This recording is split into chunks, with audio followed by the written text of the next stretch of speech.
नमस्कार दोस्तों, विज्ञान क्लासेस के यूट्यूब चैनल में आपका एक बार फिर से स्वागत है। आ गए हैं हम एक और नया वीडियो लेके। अब की बार हम लाए हैं मेडिकल का। जैसा कि हमने वादा किया था, वो आपने डिटेल्स तो देख ली होगी भाई, क्या है क्या नहीं है। जी बिल्कुल। देखिए, सुरेंद्र सर जो कि मैथमेटिक्स के फैकल्टी है बिल्कुल, बिल्कुल। और खुद Thank ही you, sir. सरकारी दामाद है, वायुसेना के एक सिपाही है। और हम आदित्य पंडित, फिजिक्स फैकल्टी ऑफ विज्ञान क्लासेस। तो भैया बिना किसी देरी के आज का वीडियो जो अपना मेडिकल पे होगा, इसमें इसकी कंप्लीट डिटेल होगी कि आपको क्या करना है, किस हिसाब से वहां पे जाना है, क्या लेके जाना है अपने साथ, वो आपको टोटल बताएंगे। उससे पहले भैया आपको ये तो जरूर लेके जाना है, ये मेरा मेडिकल का एडमिट कार्ड जो कि पिछले वीडियो में यहीं पे हमारा समाप्त हुआ था, और यहीं से आपको मेडिकल स्टार्ट करते हैं। तो चलो भैया, आपको इस स्टार्ट करने से पहले आपको बता देता हूँ मैं कि आपको वहां पे रिपोर्टिंग टाइम होगा, वो आपका 6:30 बजे का होगा। लेकिन वो लगभग 6 बजे तक आपको एंट्री, क्योंकि 45 दिनों का ही मेडिकल होता है एक दिन में, तो भैया वो 45 को 6 बजे से पहले पहले ही एंट्री दे देते हैं। तो आप ये मत सोचना कि 6:30 बजे तक कभी भी जा सकते हैं, आप 6 बजे तक ही एंट्री ले लेना। क्योंकि मेरे मेडिकल के टाइम पे सबसे लास्ट में आने वाला स्टूडेंट मैं था, और वो आया था 5:45 पे। तो सोचो, सब मतलब पहले ही 45 मिनट पहले ही उन्होंने एंट्री करके मेडिकल शुरू भी कर दिया था, मतलब ये हुआ मैं। अब होता क्या भैया, वहां पे जब साथ क्या क्या लेके जाना है वो चीजें देख लो। इसमें मेडिकल जो अपना कार्ड है, इसमें हर चीज अच्छी तरह से लिखी हुई है टोटल, कि आपको अपने कानों की सफाई करा के जानी है, किस हिसाब से जाना है, वो पूरी इसमें हर चीज लिखी हुई है। लेकिन आपको बता देता हूँ, देखो आपको करना क्या क्या है। देखो, अपना जो अपने प्राइवेट पार्ट वगैरह है, वो बाल वगैरह है, उनको साफ करके जाना है। एक तो वो तो आपको बताएंगे फेज 2 के अंदर भी, फेज 2 में वो लास्ट में बताएंगे आपको कानों की वैक्स वगैरह निकाल के जानी है, पर्दा साफ दिखना चाहिए, नेल्स वगैरह हाथों के कटे हुए होने चाहिए, मतलब एकदम सभ्य बन के जाना है। और दांतों में टाटर नहीं होना चाहिए, वो एकदम क्लीन होना चाहिए पूरी। अब बात करते हैं, जैसे आपको साथ क्या लेके जाना है। तो आपको देखो, एक तो फेज 2 का एडमिट कार्ड हो गया, और आधार कार्ड आपका, phase 2 sorry medical admit card और आपका आधार कार्ड। क्योंकि वहां से आपको जाते ही वो आधार से वेरिफिकेशन करेंगे सबसे पहले आपको, है ना। वहीं पे आपको चेस्ट नंबर भी अलॉट किए जाएंगे, जो फेज 2 में दे देते हैं वो चेस्ट नंबर। तो फिर वो करते क्या है, जिसको आपको साथ में लेके जाना, आपको कुछ खाने के लिए अपने साथ लेके जाना। वहां पे वैसे तो कैंटीन अवेलेबल रहता है, बिल्कुल रहता है जी, लेकिन फिर भी अम्बाला में तो है, अम्बाला में है जी बिल्कुल। लेकिन फिर भी आपको क्या साथ लेके जाना है, कुछ न कुछ खाने के लिए, फल फ्रूट की वहां पे ज्यादा दिक्कत नहीं। सर बताओ इनको, हमारा मेडिकल हुआ कहाँ था दोनों? जी बिल्कुल, हमारा हुआ था जो है SMC 7th wing Ambala MH, जो मिलिट्री हॉस्पिटल है वहां पे हुआ था हमारा अम्बाला में। बिल्कुल। तो चलो भैया स्टार्ट करते हैं आगे। अब देखो, आपको कुछ खाने के लिए साथ लेके जाना है। वहां पे होता क्या है, जैसे आप एंट्री किया है ना, 6 बजे के आसपास उन्होंने सारे आ गए थे। फिर उन्होंने क्या, हमारे जो आधार से वेरिफिकेशन किया, हमारा जो फिंगरप्रिंट लिए उन्होंने, और आधार कार्ड चेक किया हमारा। और फिर हमें चेस्ट नंबर है ना, वो यहाँ पे न लिख के, इस बार यहाँ पे हाथ पे लिखे थे उन्होंने, पेन से लिखे थे। अब की बार वो पेन आए नहीं थे, पेन से लिखे हुए थे। बिल्कुल। तो चलो भैया, फिर उन्होंने क्या क्या किया, वो स्टेप बाय स्टेप अपन देखते हैं। सबसे पहले उन्होंने किया ब्लड टेस्ट। बिल्कुल जी बिल्कुल। उसमें क्या होता है, आपको थोड़ा सा वो खून वगैरह ले लेंगे, आपको पता है ब्लड टेस्ट, जिसमें आपकी हर चीज, जो आरबीसी डब्ल्यूबीसी, जो कंप्लीट ब्लड की डिटेल जितनी होती है, वो हर चीज वो चेक करते हैं। आपको कुछ नहीं करना, आपको तो बस खून देना है, चेक करने का काम तो उनका है जी बिल्कुल। हाँ, एक चीज याद रखना, 14 घंटे पहले से आपको कुछ नहीं खाना, क्योंकि इससे क्या होता है, आपकी जो ब्लड टेस्ट होने वाला है ना, उसमें शुगर वगैरह उनका अनबैलेंस हो सकती है वो। जी बिल्कुल, अनबैलेंस हो सकती है। एक बार और होगा आपका ब्लड टेस्ट, लेकिन वो कब होगा वो आप बताएंगे आपको। तो उस टाइम पे दिक्कत हो सकती है, इसमें तो कोई दिक्कत नहीं होगी जी। फिर मेडिकल, जैसे उन्होंने ब्लड टेस्ट किया, उसके तुरंत बाद उन्होंने एक छोटी सी ऐसी डब्बी दी और बोला, आप बाथरूम में जाओ और अपना यूरिन इसमें डाल के बाहर रख दो, है ना। इसमें कोई वो नहीं है, कलर वाला इश्यू नहीं होता आपका, जैसे बिल्कुल होता है कि कलर ये है, कईयों का व्हाइट है, वो इश्यू नहीं करता। वो उनको चीज चेक करनी है, वो जैसे पथरी वगैरह हो गई, या फिर शुगर की होती है, वो भी यूरिन से भी चेक होती है। तो वो ऐसी चीजें चेक करने के लिए होती है। तो ऐसी क्या है कि पहले ही मेडिकल के पहले ऐसे एक माहौल बनाया जाता है कि बाथरूम जो है, जो यूरिन है, वो येलो नहीं होना चाहिए, ज्यादा यूरोक्रोम की मात्रा ज्यादा नहीं होनी चाहिए। तो वो सब चीजें ना वहाँ पे इतनी मैटर नहीं करती। चलो भैया आगे देखते। हाँ, एक मेन चीज, आपको वहां पे घबराना नहीं है, क्योंकि वहां पे तो अगर आप घबराएंगे तो आपको पॉइंट मिल जाएगा, बहुत बहुत तगड़ा वाला पॉइंट मिलेगा क्या, आगे बताते हैं। देखो हाँ, क्योंकि वहां पे जैसे अपन फेज 2 की बात करें, तो वहां पे जो ऑफिसर थे वो थोड़े से स्ट्रिक्ट थे। लेकिन मेडिकल में तो ऐसे ऑफिसर थे, क्योंकि वो यार डॉक्टर है, जो प्रोफेशनल डॉक्टर होते हैं ना, वो गुस्सा वगैरह बिल्कुल भी नहीं करते। तो वो जो बोले, आप इंस्ट्रक्शन बस फॉलो करते रहना, और विज्ञान क्लासेस चैनल को सब्सक्राइब करते रहना भैया। बिल्कुल। चलो उसके बाद क्या था भैया, उन्होंने हमें जैसे हमारा ब्लड टेस्ट यूरिन टेस्ट हो गया, उसके बाद उन्होंने बोला कि आप कुछ खा लो थोड़ा सा, बिल्कुल है ना, कुछ खा लो, है ना। तो फिर उससे क्या होता है, जैसे अपन सेकंड टाइम वो ब्लड टेस्ट करते हैं तो मतलब 2 से 3 घंटे बाद करने वाले हैं उसके बाद। बिल्कुल। तो फिर उससे पहले वो थोड़े से जो बचे हुए हैं वो कर लेते हैं, जैसे उनका हमारी वेट चेक कर लिया उन्होंने कि कितने केजी का है, फिर उन्होंने हाइट चेक कर ली, फिर बॉडी मास इंडेक्स है जो हाइट वेट के अनुसार वो एक उनका फॉर्मेट होता है, जो अगर आप ना अगर नेट पे भी डालोगे वहाँ पे बॉडी मास कैलकुलेटर, तो आपको वो बता देगा कितना परसेंट आपका कितना क्या बॉडी मास। वो 18.5 एकदम परफेक्ट होता है, वो आपको रखना है। बिल्कुल। जो 16 से 22 के बीच में लगभग रहता है, तो आपको वो बता देंगे। जैसे मेरे बात करूँ, मेरे 5'11" हाइट थी, 5 फुट 11 इंच, तो उसके हिसाब से तो मेरा जो बॉडी BMI था वो 59 kg से 69 kg के बीच में होना चाहिए था, और मेरा एकदम परफेक्ट था, एकदम बीच का मिडिल पॉइंट था। वो आप देख लेना कौन सा इसका बीच का, है ना। फिर आगे बात करें, फिर वो हमारी फुट लेंथ चेक करेंगे, मतलब पैरों की लंबाई चेक करेंगे। इसका कारण क्या होता है कि जैसे अगर अभी तो हम कोई दिक्कत नहीं आने वाली, लेकिन बाद में जैसे पायलट वगैरह के लिए अप्लाई करते हैं ना, तो वहां पे ये बहुत इंपॉर्टेंट रहने वाला है, क्योंकि जब इमरजेंसी में जब आप इजेक्शन करोगे फाइटर प्लेन से या हेलीकॉप्टर में दिक्कत नहीं आएगी, आपके दिक्कत आएगी फाइटर प्लेन वगैरह कुछ भी इजेक्शन करोगे तो आपके जो नीज है ना वो टूट जाएंगे, या वो इजेक्शन होने में भयंकर दिक्कत हो सकती है, इसीलिए वो यहीं पे आपको चेक करके लेंगे। जी बिल्कुल। फिर उसके बाद करेंगे, जैसे ये फुट लेंथ वगैरह चेक हो गई, है ना। उसके बाद छोटी मोटी चीजें चेक करते हैं, जैसे उन्होंने पहले तो करेंगे वो छोटी मोटी नहीं, बहुत बड़ी चीज, पहले तो वो आई टेस्ट करेंगे। आई टेस्ट में होता क्या है, पहले तो वो दूर से दिखाएंगे, लगभग 20 मीटर की डिस्टेंस रहती है, और सेम यही दिखाने वाले हैं। आप जैसे इसके स्क्रीनशॉट वगैरह देख लो ना, सेम यही अक्सर जिसकी थोड़ी बहुत कमजोर है वो रट के चले जाओ, यही चीज आएगी वहां पे, है ना। तो ये देख लेना, है ना। फिर ऐसा किया भी है हमारे साथ के लोगों ने, बिल्कुल, जो उनके वो रट के ही चले गए मेडिकल के 1 महीने, उसी को ऐसे बस इसी को रटा उसने कि आपकी जैसे 6/30 6/18 है तो फिर आप रट के जा रहे हो, नहीं भैया, वो उनकी 6/6 थी, लेकिन कुछ इश्यू की वजह से उनकी 6/9 थी एक। बिल्कुल। तो वो थोड़ा सा ध्यान रखना, इसका नहीं कि हमारे बारे में बताए हुए हम ही हैं, वो नहीं है, हमारी बिल्कुल परफेक्ट 6/6 है, आप चेक कर लेना, कोई दिक्कत नहीं है। फिर उसके बाद वो कलर विजन चेक करते हैं इस टाइप से, जैसे इसमें धारियां सी लिख रही है ना, वो दिखाएंगे, है ना। ऐसे पूछेंगे इसमें क्या लिखा हुआ है वगैरह, है ना, इनमें जैसे ये 20 लिखा हुआ है इसमें, है ना, इस हिसाब से वो पूछेंगे वो, है ना। तो आप इसमें घबराना नहीं है, जो दिख रहा है वो बोल देना। और फिर उसके बाद, है ना, एक बार और आई टेस्ट होता है, वो आगे होगा तो मैं आपको बता दूंगा कब होगा वो, है ना। बस मेन चीज तो यही होती है। और एक तीसरी चीज और होती है इसके साथ, वो होता है कानों का टेस्ट। बिल्कुल सुनने की क्षमता का होता है भैया।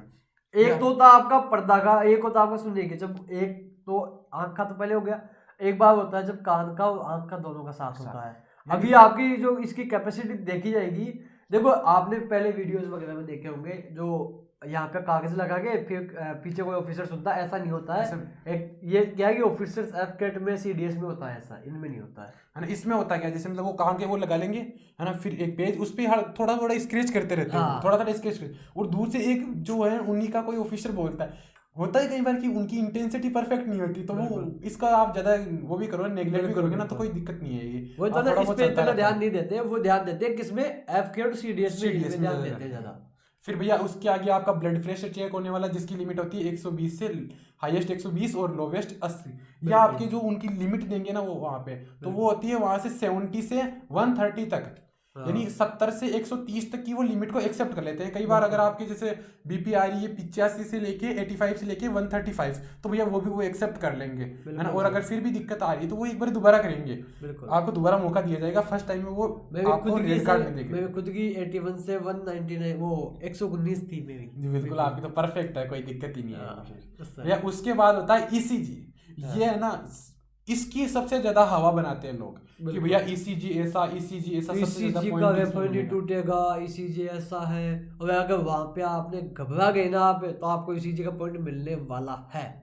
भैया ECG होता है आपकी हार्ट बीट को चेक करते हैं, वो आपकी धड़कन कितनी तेज हो रही है, कितनी स्लो है, आपका मतलब एक हार्ट की डायरेक्शन कौन सी है, कहाँ पे नहीं है, कौन सा, जैसे हार्ट के 4 पार्ट हो गए ना, कौन सा साइड पहले पंप कर रहा है, कौन सा बाद में कर रहा है, सभी चीजें, ये हर चीज हार्ट की जितनी होती है ना, हार्ट में छेद वगैरह नहीं है, वो सब ECG में चेक होता है। तो आप एकदम नॉर्मल रह के वहाँ पे वो लिटाएंगे तो एकदम नॉर्मल इस टाइप से होने वाली है आपकी ECG। आपके ये ECG का ऊपर पैटर्न आ गया, इस हिसाब से होती है। और नीचे ये आपको ऐसे लगाते हैं 7-8 जगह, और हाथ पैरों में भी वो लगाते हैं। बिल्कुल। इस हिसाब से ईसीजी होने वाली है। ईसीजी एकदम नॉर्मल रहेगी, आप वहाँ पे टेंशन मत लेना बिल्कुल भी। मेरी थी थोड़ी सी एबनॉर्मल थी, फिर उन्होंने थोड़ी देर बाद दोबारा किया तो नॉर्मल हो गई, क्योंकि मैं थोड़ा सा घबरा गया था, है ना। लेकिन फिर कोई दिक्कत नहीं आई, फिर उन्होंने बोला अरे कुछ नहीं है, मैं आपकी तरह दोस्त की तरह ही है, क्योंकि आप कल हमारी जगह होने वाले हो, तो आप हमारी तरह ही हो, तो फिर एकदम नॉर्मल। ऐसा है कि सर ये आपके साथ अच्छा हुआ है ना ईसीजी में। हाँ, ये हमें तो मिला ही, हमें तो इसी ने ले डूबा। जी बिल्कुल बिल्कुल सर, इसी इसी का में आउट हुए थे, इसी तो का पॉइंट मिलता गया लेकिन टूटा नहीं। फिर आगे बात करते हैं। एक बार जैसे आपने खाना वाना खा लिया था, उन्होंने बोला आप नाश्ता वगैरह कर लो कैंटीन से, उसके लगभग 2 से 3 घंटे बाद ब्लड टेस्ट होता है दोबारा, कि उसके बाद क्या था, आप खाना खाने के अंदर थोड़ी खून में शुगर वगैरह, पानी, ऑक्सीजन वगैरह ये लेवल चेंज हो जाते हैं। तो फिर वो खाना खाने के बाद एक बार ब्लड टेस्ट दोबारा करेंगे, जो एक हाथ से ले लिया फिर दूसरे हाथ से वो ले लेते हैं बिल्कुल, और फिर यूरिन टेस्ट अगेन करने वाले हैं, क्योंकि भैया वो रह गया। मैंने बोला ना कि वो कुछ सभी भी चीजों का नहीं होना चाहिए, इसमें माप किया जाता है भाई, क्या क्राइटेरिया है उस पर। अगर आप खड़े उतरते हो तो आपको बुलाया जाएगा एटीसी में। बिल्कुल बिल्कुल भैया। आगे आपका होने वाला दांतों की जांच, जो डेंटिस्ट आएगा वो करेगा आके। ये हाँ, एक बात बता दूं, ये नहीं है कि ये फिक्स पैटर्न से इसी से होने वाले, आपके पहले भी हो सकते हैं, बाद में हो सकते हैं, लेकिन होंगे यही। ये भैया दांतों की बात बता दूं मैं, तो दांतों में वो करते चेक क्या करेंगे, है ना, आपके डेंटल पॉइंट होते हैं, 24 डेंटल चॉइस होते हैं टोटल, मिनिमम पासिंग है ना, और मिनिमम पासिंग के लिए 14 आपको चाहिए, 24 टोटल होते हैं डेंटल पॉइंट, यानी अपने दांतों के नंबर होते हैं कुछ। जैसे आगे ये बोल रहा है कि मोलर्स, इनके साइड 2-2 नंबर होते हैं, सामने वाले दांत हैं, है ना, जो नीचे वाले हैं उनके 1-1 पॉइंट होता है, मतलब इस हिसाब से उनको पॉइंट फिक्स डिसाइड रहते हैं, तो वो इनको गिनता है और दांतों की संख्या काउंट करता है, और आपकी जो मसूड़े हैं तो हेल्दी गम्स होनी चाहिए, हेल्दी होनी चाहिए आपके मसूड़े। तो भैया आप एक बार ये दांतों का वो जो टार्टरी है वो साफ कर लेना और इनको चेक करा के देना। और अगर गलत जो लतें लगी हुई है जर्दा खाने की तो आज से छोड़ देना, क्योंकि वो आपके एयरफोर्स में दिक्कत आने वाली है। हर गलत चीज वहां पे पकड़ी जाएगी, अगर आप भी आपकी पकड़ी जाएगी। च्युइंगम जो प्रोडक्ट है, जो मिराज वगैरह वो खा रहे हो तो आप दांतों में प्रॉब्लम आएगी। और भैया आगे वाला अपना आता है जो चेस्ट एक्सरे की बात करते हैं। चेस्ट एक्सरे बताओ भैया क्या है। देखो सर, इसका सीधा सा एक ही है, अगर आपको इससे बचना है ना, क्योंकि इस पे आते हैं ब्लैक स्पॉट। वो कैसे आते हैं ब्लैक स्पॉट के ऊपर? हाँ, एक्सरे के ऊपर। वो ब्लैक स्पॉट कब आएंगे, अगर आप अलॉट ऑफ स्मोकिंग करते हो, ज्यादा स्मोकिंग करते हो, तो उससे क्या है कि जो आपके फेफड़े है ना, जो लंग्स है, उनमें क्या ब्लैक स्पॉट ज्यादा डैमेज होते हैं। आपको करना ही नहीं है स्मोकिंग, जब तक सिलेक्शन होने के बाद करो आप, फिर भी मत करो ना। अगर करने की जरूरत कहाँ पड़ रही है? स्मोकिंग इंजूरियस टू हेल्थ सुना नहीं है क्या? स्मोकिंग की जरूरत कहाँ पड़ रही है? सर ये पता है अपन को, आपके एग्जाम में भी आया था, प्रीपोजिशन आया था कि इंजूरियस के साथ क्या लगेगा, तो स्मोकिंग इंजूरियस टू हेल्थ के 2 आ गया भैया। बिल्कुल। तो भैया हर चीज कहीं ना कहीं काम आने वाली है जिंदगी। तो भैया चेस्ट एक्सरे को अगर आपको ज्यादा घबराना नहीं है, इसमें भी कुछ नहीं करने वाले, बस हाँ अगर आप थोड़ी सी सिगरेट वगैरह पीते हो तो उनको अभी डाउन कर दो, और एक बार पहले जरूर करवा लेना। ये मेडिकल है ना, थोड़ा बहुत पहले करवा लेना, उसके 5 दिन पहले अपने स्तर पे करवा लेना किसी भी डॉक्टर से, बढ़िया तरीके से। उसमें होता क्या, जैसे खून में कुछ कमी हो तो वो आप दवाई लेके सही करा सकते हो। बिल्कुल हाँ, ये नहीं कि आप उस टाइम कोई गोली वगैरह मत लेके चले जाना।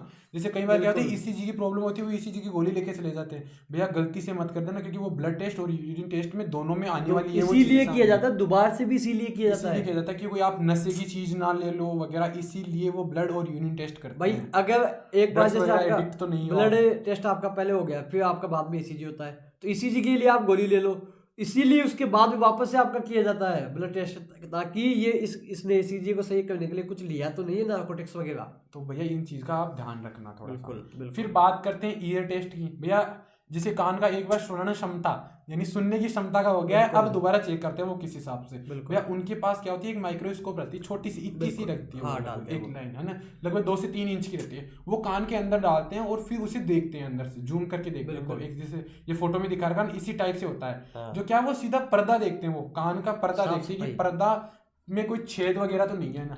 ये छेद अगर आपके हो ना तो आपको पीआर मिलने वाला, मतलब परमानेंट रिजेक्शन मिलने वाला मेडिकल, यानी उसके बाद अगर आप मेडिकल में वापस आपको रेड कार्ड नहीं मिलेगा, और नेक्स्ट टाइम अगर आप मेडिकल में जाते हो ना तो वहां भी ये इश्यू कर सकता है, क्योंकि अगर वो सही है तो भैया आपने सर्जरी करवाई है, और सर्जरी एक्सेप्ट होती है। हाँ, ये नहीं है कि एयरफोर्स में सर्जरी एक्सेप्ट नहीं है। आपको बता दूं अभी भैया, सर्जरी एक्सेप्ट होती है। वो कौन सी होती है, जहाँ पे आपके जैसे कोई पथरी वगैरह की सर्जरी होती है, वो वहाँ पे एक्सेप्टेबल है। हर प्रकार की सर्जरी है वैसे तो, लेकिन कुछ चीज़ों की जैसे आई सर्जरी वहाँ पे एक्सेप्ट नहीं है, प्राइवेट पार्ट की सर्जरी वहाँ पे एक्सेप्ट नहीं की जाएगी, और जो आपको सर्जरी की है उसके अदरवाइज भैया उसका घाव वगैरह नहीं होना चाहिए। बिल्कुल सर, इनको ये बताओ आपकी लेजर का क्या सिस्टम रहता है? कभी क्या होता है कि किसी के चश्मा बिल्कुल, लगा बड़ा रहता बच्चों है। में ये र्यूमर बहुत रहता है लेजर वाला। भैया आपको लेसिक जो लेजर ऑपरेशन है आई का वो नहीं करवाना है, वहां पे पकड़े जाओगे अगर आप करवाते हो ना तो पहले भैया ही करवाओ। भैया करवाना है ही नहीं, वहां पे पकड़ लेंगे। जैसे यहाँ पे ईयर टेस्ट हुआ, वहां पे आई टेस्ट भी करते हैं, सेम इसी सूक्ष्म दृष्टि से वो आंखों को देखते हैं बारीकी से कि उसमें अगर आपको आंखों पे कभी भी लगी हो, साल 1.5 साल पहले, मेरे 1 साल पहले क्या हुआ था, मेडिकल के 1 साल पहले आंख में लग गई थी, तो वहां पे उन्होंने पकड़ लिया, एकदम साफ हो गई थी आंख में, तो कोई दिक्कत नहीं थी, वो हल्का सा लाल स्पॉट था उस टाइम लगी थी, फिर अभी नहीं था, तो उन्होंने उस चीज को पकड़ लिया कि आपके कभी लगी हुई है क्या, तो मैंने बोला हाँ मैडम थी, मैंने बोला मैडम लग गई थी मेरे इस हिसाब से। तो भैया वहां पे ध्यान रखना, अगर आप लेंस यूज करते हो, चश्मा यूज करते हो, या फिर आपने इस वो लेसिक करवा रखी है, तो वहां पे पकड़े जाओगे। भैया इसके बारे में और डिटेल अगर आपको कुछ भी चाहिए तो भैया आप कमेंट बॉक्स में डालना, आपको वहाँ पे इसकी लेसिक वगैरह की और डिटेल प्रोवाइड कर देगी कि कुछ ना कुछ छूट ही जाता है अगर आपके कुछ भी देख लो, है ना। इसमें ये आंखों का हो गया, है ना। फिर होता है भैया डीएनएस चेक करते हैं, है ना भैया, डीएनएस चेक होता है भैया, वो होता क्या है ना भैया। डीएनएस चेक करने में आपको जैसे नाक की वो हड्डी चेक करेंगे, वो माइक्रोस्कोप से चेक करेंगे नाक को ऊपर करके, हड्डी बड़ी हुई तो नहीं है, हड्डी बट एक्स्ट्रा तो नहीं है, एक्स्ट्रा तो भैया उस चीज को आप थोड़ा सा ध्यान ये तो रखना टूट कि भी जाता है, ये इतना टफ नहीं ये रहता है, टफ वाला नहीं है, ये आपको ज्यादा इशू करने वाला नहीं है, लेकिन आपको एक अपने स्तर पर करवा लो तो आपको हो जाता है। भैया अब बात कर रहे हैं जो मोस्टली क्रिटिकल पार्ट होता है उसके बारे में भैया, वो होता है प्राइवेट पार्ट, जहाँ पे बच्चों को काफी ज्यादा रूमर्स का सामना करना पड़ता है, इसके लिए काफी रूमर्स का सामना करना पड़ता है भैया। देखो इसमें क्या है कि मेन चीज आपकी क्या दिख जाती है, एक तो आपका हाइड्रोसिल यानी पानी भरा हुआ नहीं होना चाहिए, देखिए इस फोटो में दिख रहा है आपको इस टाइप से पानी भरा रहता है, और एक बताओ वेरिकोसिल यानी कि आपकी जो नसों का गुच्छा नहीं होना चाहिए भैया। वेरिकोसिल इस टाइप से होता है, नसों का गुच्छा यानी कि जैसे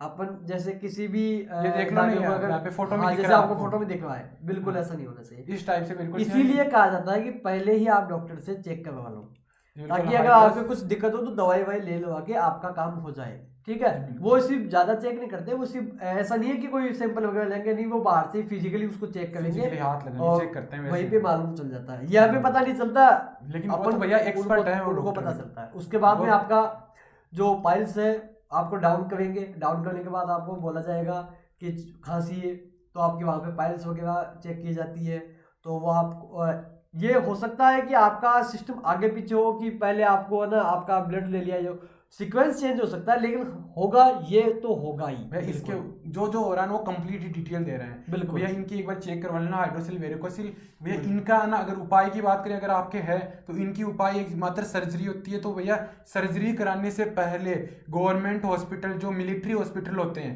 है ना, हर जगह शायद हर सिटी में, जैसे जयपुर अजमेर की बात करें हमारे वहाँ पे, जोधपुर वगैरह हर जगह है, अजमेर और जयपुर में मोस्टली है, तो वहाँ पे जाके आप एक बार वहाँ की जो स्पेशलिस्ट है उनसे एक बार कॉन्टेक्ट कर लेना, बिल्कुल उनसे कंसल्ट कर लेना, वो कंसल्ट करने में वो मना नहीं करेंगे, तो वो बता देंगे हाँ इसकी सर्जरी आप करवा सकते हो, या फिर आपका इश्यू आएगा तो वहाँ पे एक बार उनसे कंसल्ट करना आप, बिल्कुल अगर आपके समाधान हर चीज का बस करने वाला चाहिए।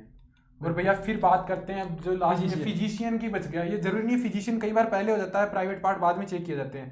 भैया फिजिशियन में क्या क्या होता है पहले? देखो आपको क्या है कि फिजिशियन में क्या कराया जाता है कि जैसे पहले थोड़ी बहुत एक्सरसाइज कराती है, वार्म अप करवाया जाता है आपको, ताकि आपकी बॉडी गर्म हो जाए, उसके बाद में आपकी जो फर्दर जो टेस्ट है वो किए जाते हैं। वो अब कोई सिंपल वेरिएबल लेना का कोई काम नहीं रहता है, आपको सिर्फ फिजिकली वो चेक करेंगे, आपके स्ट्रेंथ चेक करेंगे कि आप में क्या क्या है क्या नहीं है। जैसे बात करें हम, जैसे उन्होंने कुछ पुशअप्स वगैरह लगवा लिए, सर आप अपनी बात में बताना, मैं भी रखूंगा आपकी बात जी। वहाँ पे होता क्या था हमारे साथ, क्या उन्होंने कुछ उठक बैठक लगवा ली है ना, फिर पुशअप्स वगैरह लगवा ली, फिर उन्होंने क्या आप खड़े हो जाओ, है ना, इंस्टेंटली। हाँ फिजिक्स जो होता है ना, जैसे प्राइवेट पार्ट चेक करते हुए तो आपको सिर्फ अंडरवेयर में रखा जाता है, और फिजिशियन भी सिर्फ आपको अंडरवेयर में रखता बिल्कुल रखेगा, है ना, वो आप चीज वहाँ पे देख लेंगे, आप खुद पता चल जाएगा, है ना, क्योंकि वहाँ पे कुछ इश्यू हो जाते हैं, वो इश्यू होने वाले क्या है तो वो बता देते। जैसे एक्सरसाइज होगी तो उन्होंने फिर हमारे साथ क्या किया कि जैसे एक्सरसाइज होती है उन्होंने बोला खड़े हो जाओ, बिल्कुल, है ना, हम जैसे खड़े हुए उन्होंने बोला अपनी मुट्ठी बंद कर लो इस टाइप से, है ना, अंगूठे को बाहर रखते हैं वो, कि अंदर हवा नहीं जानी चाहिए, इस टाइप से उन्होंने मुट्ठी बंद करवा ली,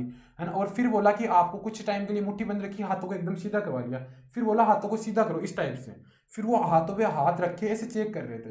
वो चेक क्या करते हैं, वो बायोग्राम चेक करते हैं, हाथों पे पसीना तो नहीं आता, हाथ पैरों भी कुछ सेम तरीके से चेक करते हैं, मतलब खड़े कर दिए ना, फिर पैरों को उठा उठा के चेक करते हैं कि भैया कि हाँ आपके पैरों में पसीना वगैरह तो नहीं आ रहा है, ये हो गया, है ना, इसीलिए एक्सरसाइज कराते हैं। फिर उन्होंने भैया मेरे साथ करवाया क्या था, जैसे अपना ये हो गया, है ना, फिर उन्होंने बोला कि आप अपनी आंखें बंद कर लो, भैया नॉर्मल आंखें बंद करने में होता है ना। फिर उन्होंने बोला आंखें बंद करके हाथों को एकदम सीधा कर लो, है ना। फिर उन्होंने क्या किया कि आप 3 कदम आगे चलो, है ना। उन्होंने बोला कि जैसे जैसे मैं 1 बोलूँ 1 कदम बढ़ाना है, 2 बोलती दूसरा कदम बढ़ाना है, तो उन्होंने 1 2 3 4 5 तक गिना ऐसे, मतलब आपको आगे की तरफ बढ़ाया जाएगा, है ना। फिर बोलूँगी मैं जब वापस रिवर्स बोलूँ कि 5 2 है ना 5 4 3 2 1, तो आपको पीछे आना है। भैया ये चेक करते हैं जैसे आपको किसी एडिक्ट तो नहीं है, आप किसी मतलब नशे वगैरह आपका कंट्रोल है या नहीं बॉडी पे, खुद पे बॉडी कंट्रोल है या नहीं है, बिल्कुल ये चीज चेक की जाएगी वहाँ पे, है ना। फिर उसके बाद करते हैं भैया वो फ्लैट फुट की चेक। बिल्कुल भैया बताओ फ्लैट फुट में होता क्या है कि देखो 2 चीजें होती है, एक तो वो नॉर्मली चेक कर लेंगे आपका पैर उठवा के कि हाँ उसको अगर उनको अगर फिर भी डाउट जो गैप रहता है ना बीच में, हाँ वो चीज, अगर वहां पे उनको डाउट रहा कि आपका फ्लैट फुट है तो क्या करेंगे, वो आपके जैसे किसी पानी के अंदर पैर रखवाएंगे, फिर आपको चलवाएंगे। अगर आपका जो मार्क है, जो पानी का जो मार्क बना हुआ है, अगर वो परफेक्ट है ना तो आपको पॉइंट नहीं मिलेगा, नहीं तो आपको वहां पे पॉइंट दे दिया जाएगा। भाई आपका जो फुटप्रिंट है ना वो शानदार बनना चाहिए, एकदम बीच में आपका गैप रहना चाहिए पैराबोलिक। फिर अगर ऐसा है तो आपको भी डरने की कोई दिक्कत वाली बात नहीं है ना। फिर उसके बाद क्या करते हैं, वो पैरों के बीच में जो गैप चेक करते हैं, नॉक नीज बोलते हैं, नॉक नीज, है ना, तो नॉक नीज वगैरह चेक करते हैं, कहीं का गैप ज्यादा भी रहता है और कहीं एकदम टच होते हैं, तो भैया उनका थोड़ा सा एक्सरसाइज होती है। वो आपको अगर चाहिए तो आप कमेंट बॉक्स में डाल देना, हम बता देंगे आपको उनको, अगर आपके फ्लैट अगर टच हो रहे हैं तो आप एक्सरसाइज कौन सी करिए जिससे दूर हो जाएंगे, बिल्कुल भैया वो आपको बता देंगे अलग से एक वीडियो बना के कि आपको इस टाइप से एक्सरसाइज करनी है ना। फिर वो क्या करेंगे, आपको जो आपके पैर होते हैं ना ऐसे, तो आपको वो खड़ा करेंगे ऐसे, हाँ उससे क्या होता है आपकी जो घुटने उनके पीछे एक नस रहती है, वो चेक करते हैं वो, बिल्कुल कि कहीं वो निकली हुई तो नहीं है बाहर। वो क्या होती है जैसे आप ज्यादा रनिंग करते हो तो उस टाइप से वो हो जाती है, वो निकल जाती है, तो आप एक बार डॉक्टर से चेक करवा लेना इस चीज की।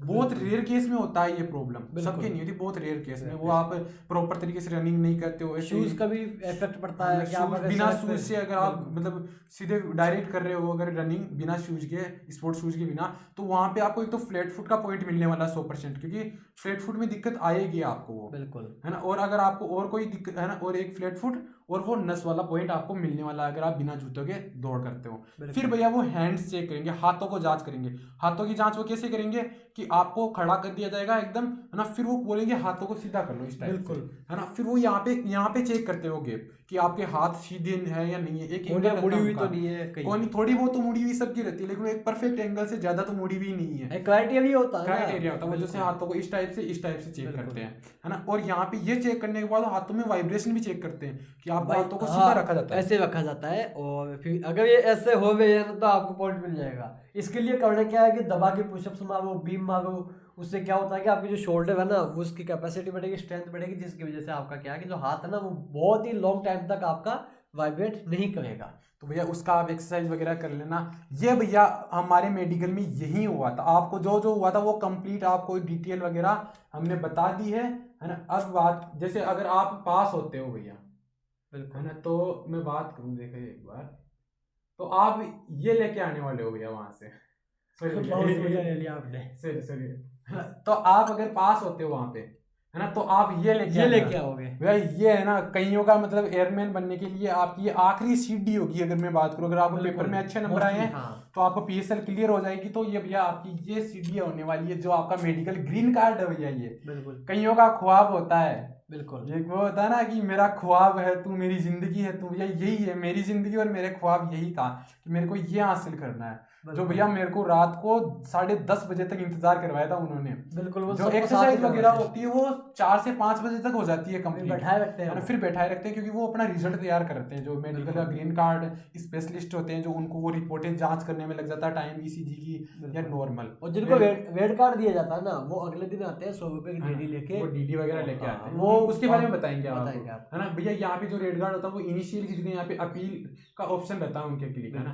देखो आपको रेड कार्ड का एक ब्लूप्रिंट दिखा देता है। ये रेड कार्ड इसी टाइप का होने वाला है, यही कलर का। ये एक सिर्फ डेमो है कि हमारे रेड कार्ड हम दिखाना नहीं चाहते किसी की डिसेबिलिटी क्यों आपके सामने लाए। बिल्कुल। तो भैया यह आपके पास रेड कार्ड होने वाला है, जहाँ पे ये यहाँ पे इनिशियल की यहाँ रिव्यू या रीमेडिकल का रहेगा। बिल्कुल। अगर भैया इसमें दो ऑप्शन रहते हैं, अगर आपको पीआर मिला है, परमानेंट रिजेक्शन मिला है कि जैसे कोई पॉइंट होता है, जैसे अंगुली कटी हुई रहती है, तो फिर आपको रेड कार्ड में डायरेक्ट रिजेक्शन करके वो भेजने वाले हैं। जो यहाँ पे ये 1 2 3 है ना, यानी 1 2 3, यहाँ पे आपको 3 पॉइंट तक वो एक्सेप्ट करेंगे, वो आपके पॉइंट लिखेंगे, हाँ इस इसका पॉइंट है ना। फिर प्लेस डेट जहाँ का होता है वहाँ पे ये सिग्नेचर कर देंगे, खुद की स्टूडेंट सिग्नेचर होता है कि हाँ मैंने इस रिसीव कर लिया है मेडिकल अनफिट के कार्ड को, है ना। फिर होता क्या है, ये कार्ड उनको उस टाइम नहीं देते, वो सेकंड दिन देने वाले हैं, दूसरे दिन देते हैं, क्योंकि उनको एक डीडी कटवा के लानी होती है बैंक से 100 रुपए की, वो वहाँ पे सीएसपी सेंटर पे जमा कराओ और ये कार्ड ले जाओ।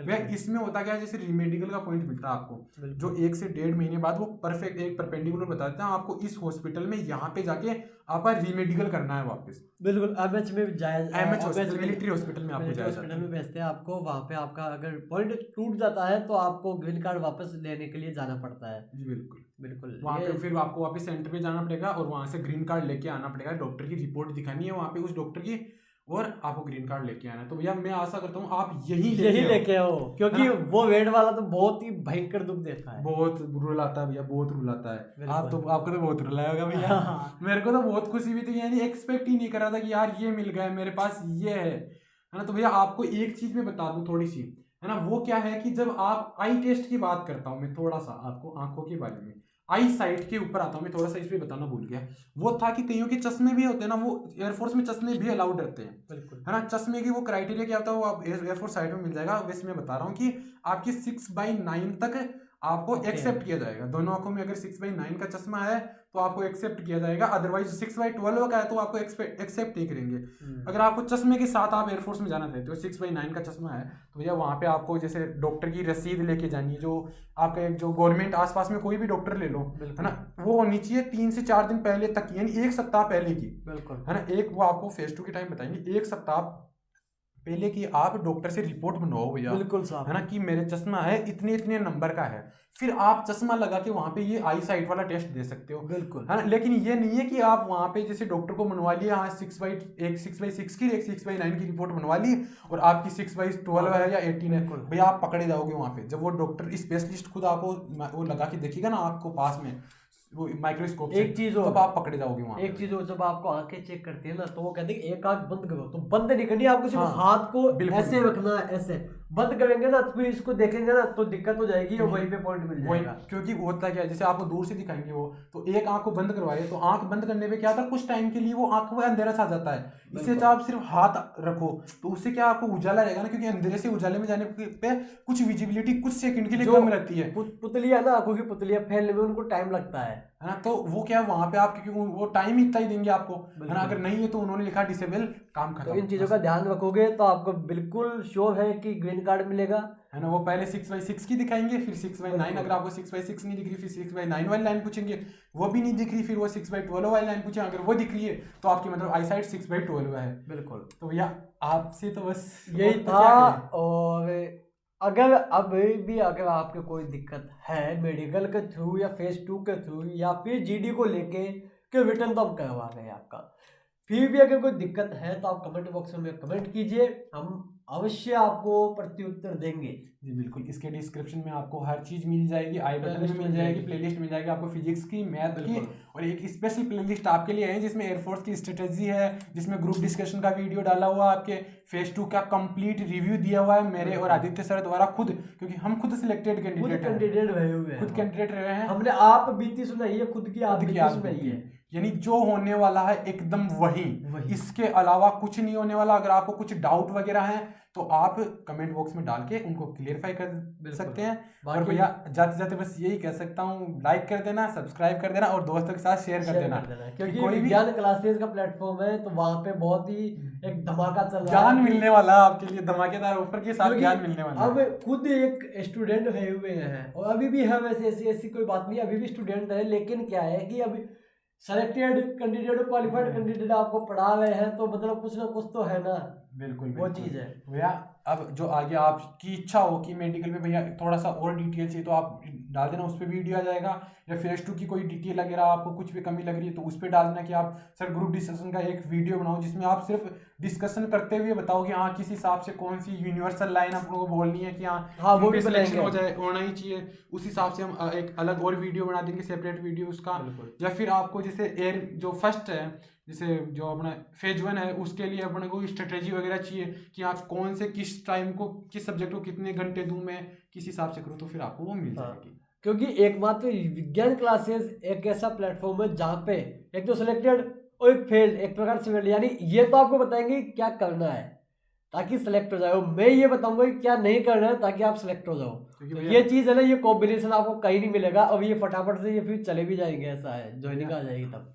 या तो अगर आप विज्ञान क्लासेस के साथ हो, सुरेंद्र चौधरी को जानते हो, तो आपको 100% है ट्रेनिंग सेंटर पे, या आपका सीनियर मिल गया, मैं जरूर मिलने वाला हूं। बिल्कुल ये मिलेंगे, तैयार रहना भैया। बिल्कुल ये आपका सीनियर, आपका प्लॉट बुक करके तैयार हूं मैं, अपने पास साइड वाले बेड में जगह रख रखी है आपके लिए, तो भैया जल्दी से जल्दी आ जाओ आप। ठीक है साहब, जय हिंद।